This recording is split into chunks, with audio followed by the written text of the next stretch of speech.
ధనుస్సు రాశి వారికి మార్చి 23 నుంచి 29 మధ్యలో జరగబోయే వారఫలాలు పరిశీలించినప్పుడు మరి ఈ రాశి వారికి సప్తమ స్థాన కుజుడు అంటే ఒక విధంగా 5వ స్థానాధిపతి 7, వ్యయాధిపతి 7. అంటే ఇవన్నీ ఎలా ఉంటాయంటే ఏదో విధంగా భార్యాభర్తల మధ్య విభేదాలు రావడం జరుగుతూ ఉంటుంది, మనస్పర్ధలు పెరుగుతూ ఉంటాయి. దీని పర్టికులర్గా పెద్ద కారణమే ఉండక్కర్లేదు, కేవలం ఈగో ప్రాబ్లం. ఒకరి మాట ఒకరికి నచ్చకపోవడం, ఒకరిపైన ఒకరు ఆధిపత్యం చెలాయిస్తున్నారనే చిన్న చిన్న పట్టింపులతో చాలా వరకు మరి ఈ సమయంలో ఏదో విధంగా ఎడబాటు విభేదాలు వచ్చే అవకాశం ఉన్నది. అయితే ఈ సమయంలో జాతకుడు తీవ్రమైనటువంటి అసంతృప్తికి, కోపానికి గురవడం జరుగుతూ ఉంటుంది. ఆవేశంలో, తొందరలో కొన్ని నిర్ణయాలు కూడా తీసుకోవడం జరుగుతూ ఉంటుంది. అవి టెంపరీగా జాతకుడికి సంతృప్తి ఇచ్చినప్పుడు కూడా ఫ్యూచర్లో వాటి యొక్క పరిణామం చాలా ఎక్కువగా ఉండే అవకాశం ఉంది. మరి ఈ సందర్భంలో భార్యాభర్తల మధ్య ఉన్నటువంటి విభేదాలను ఆసరాగా తీసుకొని వేరే వ్యక్తులు మీ జీవితంలో ప్రవేశించే ప్రయత్నం చేస్తూ ఉంటారు. ప్రస్తుతం అవి మీకు సంతోషంగా, ఆనందదాయకంగా, గర్వకారణంగా ఉన్నప్పటికి కూడా ఫ్యూచర్లో దానివల్ల చాలా ఇబ్బందులు, నష్టాలు, అపవాదులు జరిగే అవకాశం ఉంది. కాబట్టి ఎటువంటి ప్రలోభాలకి ఈ సమయంలో మీరు లొంగడం అంత అనుకూలం కాదు.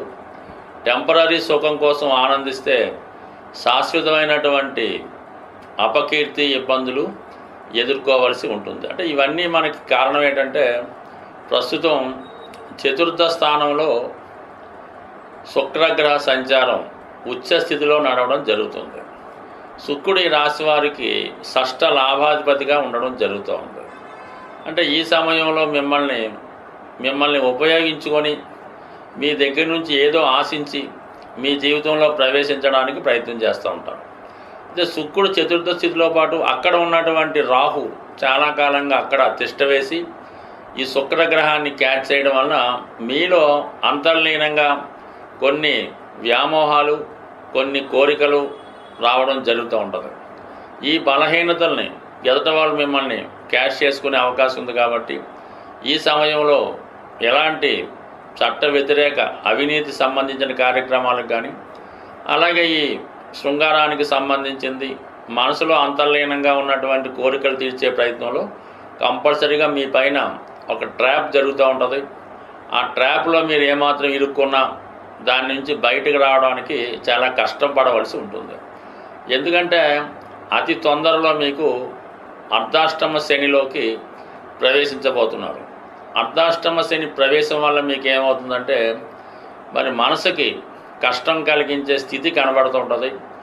ఒక విధమైనటువంటి శ్వాసని మీరు కోల్పోవడం జరుగుతుంటుంది. కాబట్టి చాలా వరకు ఇటువంటి అపోహలకు, వ్యామోహాలకు లొంగకుండా జాగ్రత్తగా ఉండడం మంచిది.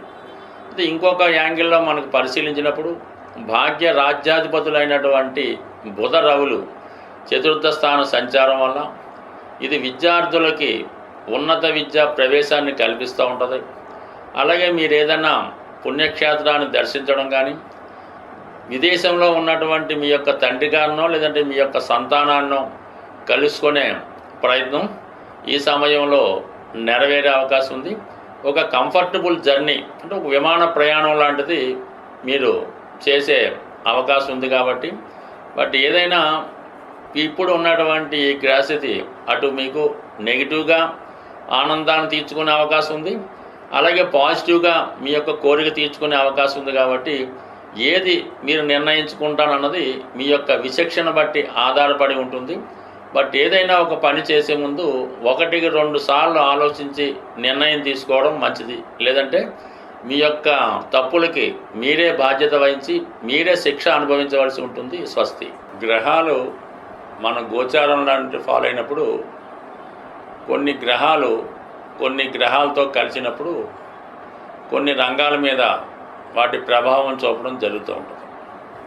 మరి ఇప్పుడు ఏమైందంటే శుక్రుడు ధనకారకుడు, అన్ని సంపదలకి కారణం అవుతూ ఉంటాడు. అటువంటి శుక్రుడు రాహుగ్రహంతో కలియడం వల్ల ఇంచుమించుగా అన్ని రాశుల వారికి విపరీతమైనటువంటి ఫైనాన్షియల్ స్ట్రగుల్ ఏర్పడడం జరుగుతూ ఉంటుంది.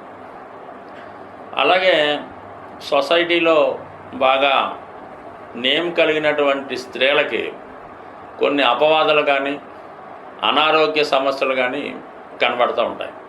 అసహనంగా వాళ్ళు కొంత ఫీల్ అవుతూ ఉంటారు. కొందరి మీద ఒక విధమైనటువంటి నిందలు అపవాదులు కూడా రావడం జరుగుతుంటుంది. ఏదన్నా ఒక స్త్రీ సమాజంలో బాగా పైకి ఎదిగినప్పుడు కామన్గా దాని మీద బురద జల్లే ప్రయత్నం చేస్తూ ఉంటారు.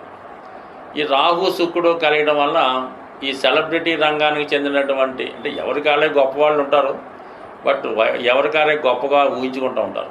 అటువంటి వారికి ఏదో విధమైనటువంటి నిందలు అపవాదులు జరిగే అవకాశం ఉంది. ఎక్కువగా భార్యాభర్తల మధ్య కానీ కుటుంబ సభ్యుల మధ్య కొన్ని అపోహలు అపనిందలు ఇలాంటివి వచ్చే అవకాశం ఉంది. కాబట్టి దాని పరిహారం నిమిత్తం ఏం చేయాలంటే, ఏదైనా రాహుగ్రహానికి పరిహారం అన్నది చాలా సులభంగా చేసుకోవచ్చు. దాంతో మనకి ఈ వారం చివరిలో అమావాస్య రావడం జరుగుతుంది. అంటే ఏదైనా రాహుగ్రహానికి అమావాస్య లేదా అష్టమి తిథుల్లో పరిహారం అన్నది చాలా తొందరగా దాని ఫలితం కనబడుతూ ఉంటుంది.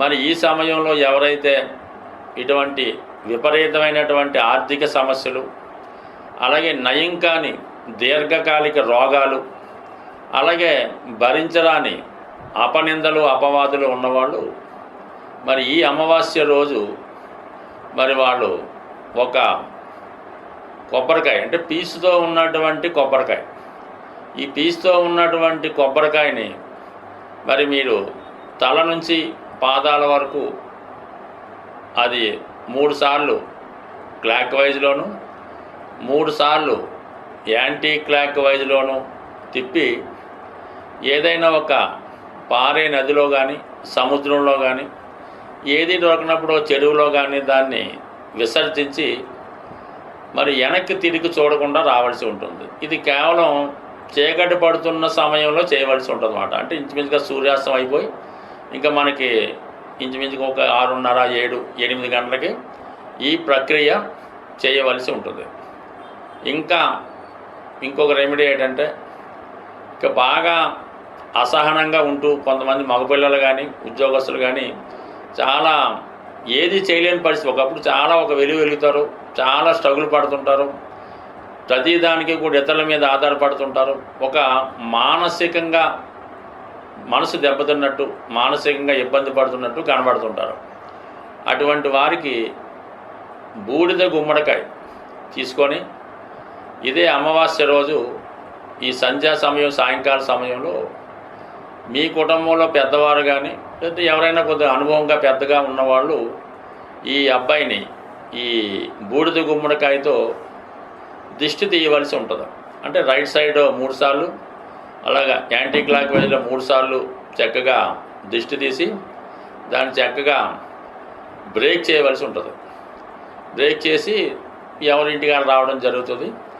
ఎవరైతే ఈ దిష్టి తీసారో వాళ్ళకి ఒక 18 సంఖ్య వచ్చే విధంగా ఓ 18 రూపాయలు, 180 రూపాయలు, 1800, 18,000 అది మీ యొక్క శక్తి కొలది వారికి ఇవ్వవలసి ఉంటుంది. మీరు చక్కగా ఇంటికి రావాల్సి ఉంటుంది. సో ఈ విధంగా ఈ కొద్దిపాటి రెమెడీస్ చేసుకోవడం వల్ల ఏదైనా అమావాస్య రోజు ఏదైనా టెంపుల్లో మీరు ఒక 4 కొబ్బరికాయలు సమర్పించిన, ఒక గుమ్మడికాయ సమర్పించిన చాలా వరకు ఈ రాహు చేత పీడించబడుతున్న వాళ్ళు దాని నుంచి బయటపడే అవకాశం ఉంది. స్వస్తి.